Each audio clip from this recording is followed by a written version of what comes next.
নমস্কার বন্ধুরা, আমার রান্নাঘরে আপনাদের সবাইকে স্বাগত। আজকে আমি নিয়ে এসেছি দুধ পুলি পিঠে রেসিপি।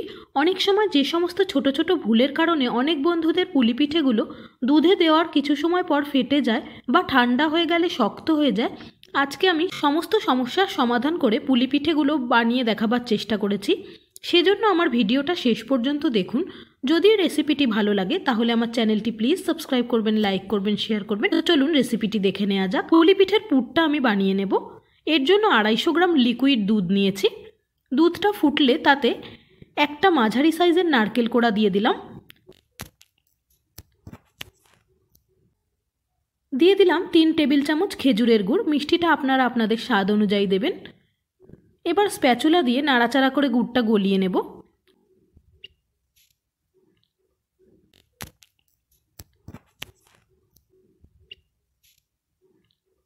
সুন্দর টেস্টের জন্য দিয়ে দিলাম 1/4 কাপ গুঁড়ো দুধ। সমস্ত কিছু খুব ভালো করে মিশিয়ে নেব।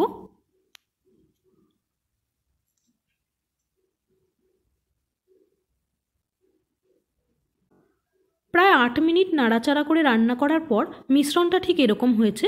আরও 2 মিনিট মতো নাড়াচাড়া করলে এটা আরেকটু আঠালো হয়ে আসবে, তখন এটা আমি নামিয়ে নেব। পুলি পিঠের বাইরের কোটিংয়ের জন্য আমি কড়াইতে দিলাম মেজারিং কাপ মেপে 1.5 কাপ জল, 1/2 চামচ লবণ দিলাম। পিঠের বাইরের দিকটা যাতে নরম থাকে তার জন্য জলে দিলাম 1 চামচ ঘি। ঘিটা দিলে পিঠেটা নরমও থাকবে, এটা ঠান্ডা হয়ে গেলে শক্তও হবে না। জলটা ফুটলে দিয়ে দিলাম 1 কাপ আতপ চালের গুঁড়ো। লো ফ্লেমে প্রায় 3-4 মিনিট মতো এটা রান্না করে নেব।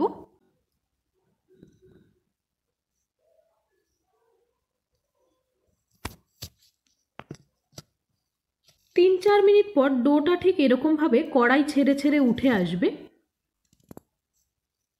এই সময় আমি গ্যাসটা বন্ধ করে ঢাকা দিয়ে আরও 2-3 মিনিট মতো ডোটা রেখে দেব। এদিকে পুরটা দেখুন ঠান্ডা হয়ে গেছে। ডোয়ের উপরটা যাতে ড্রাই না হয় তার জন্য আমি ভেজা কাপড় দিয়ে ঢেকে রেখেছি। ডোটা একটু ঠান্ডা করে তবে গরম গরম অবস্থায় আমি এটা মেখে নেব। যদি হাতে খুব বেশি গরম লাগে তাহলে সামান্য জল নিয়ে এভাবে মেখে নেবেন। এবার এই ডোটা থেকে ছোট ছোট লেচি কেটে নেব।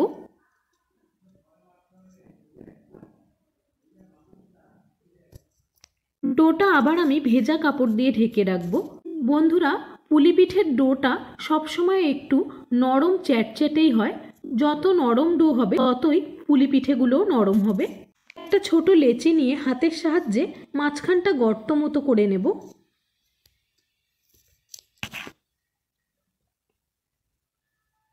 ঠিক এরকমভাবে গর্ত করে নেব। এবার এতে কিছুটা নারকেলের পুর দিয়ে দেব। খেয়াল রাখবেন খুব বেশি পুর দিতে যাবেন না, তাহলে পিঠেটা ফেটে যাওয়ার সম্ভাবনা থাকে। পুরটা আলতো হাতে আঙুল দিয়ে চেপে চেপে দেব।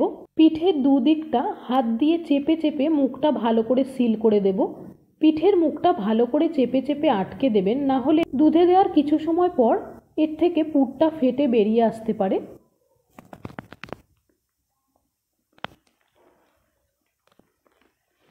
এবার আঙুল দিয়ে চেপে চেপে পুলি পিঠের আকারে গড়ে নেব।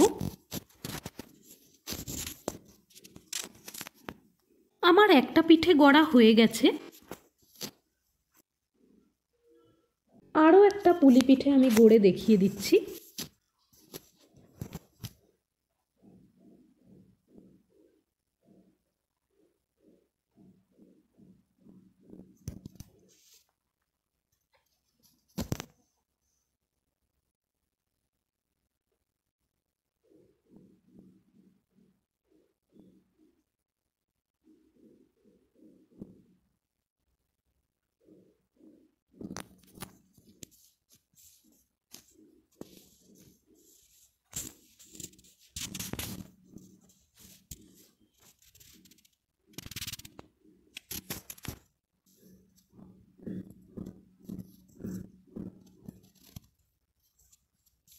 এভাবে বাকি পিঠেগুলো আমি একইভাবে গড়ে নেব। এই বেঁচে যাওয়া পুরটা আপনারা যে কোনো এয়ারটাইট বক্সে রেখে ডিপ ফ্রিজে সংরক্ষণ করতে পারেন। এটা 7-8 দিন পর্যন্ত ভালো থাকবে। বানিয়ে রাখা পুলি পিঠেগুলো ভেজা কাপড় দিয়ে ঢেকে রেখেছি, না হলে এগুলোর ওপরটা হাওয়া লেগে শক্ত হয়ে যাবে। 750 গ্রাম দুধ ফুটতে দিয়েছি। বন্ধুরা, আমি এই দুধের মধ্যে 3 টেবিল চামচ গুঁড়ো দুধ মিশিয়েছিলাম। প্রায় 6-7 মিনিট দুধটা ফুটিয়ে জাল করে খানিকটা ঘন করে নিয়েছি। এবার এই ফুটন্ত দুধে একটা একটা করে পুলি পিঠে ছেড়ে দেব। পিঠেগুলো 6-7 মিনিট লো ফ্লেমে জাল করে নেওয়ার পর আলতো হাতে স্প্যাচুলা দিয়ে উল্টে উল্টে দিলাম। দিয়ে দিলাম 2.5 টেবিল চামচ খেজুরের গুড়। গুড়টাও আমি আলতো হাতে স্প্যাচুলা দিয়ে মিশিয়ে নেব। আরও 2-3 মিনিট মতো ফুটিয়ে গ্যাসটা আমি বন্ধ করে দেব। ব্যাস রেডি হয়ে গেছে নরম তুলতুলে দুধ পুলি পিঠে।